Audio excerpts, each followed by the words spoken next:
Totoo yung chismis. Dumayo pa sila galing sa ibang lugar. Isabel, si inasal na may bagoong? Masarap daw? Ang balita ko, galing pa sila sa probinsya. At ang iba naman, galing pang abroad. Kaya tara, puntahan natin sila. Ma'am, pwede po bang matanong, taga saan po ba kayo? San Pedro, Laguna. San Pedro, Laguna pa po kayo. Paano niyo po nalaman yung Isabel Sinasal?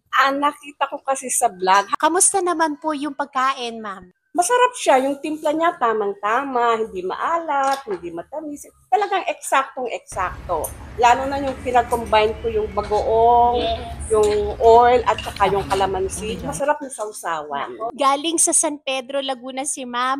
At meron pa tayong galing abroad na, ma'am, kamusta po? Taga saan po kayo? From Dubai po. Kamusta po yung combination ng Yeah, bagoong? iba talaga. Kakaiba yung bagoong at saka yung chili o. Saka may kalamansi, ang sarap.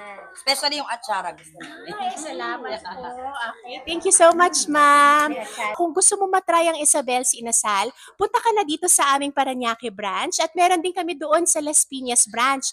Pero kung gusto nyo naman na mag-order, pwede sa Facebook or sa Instagram or pwede kayong tumawag sa mga numbers namin. Kaunta sa Isabel Inasal!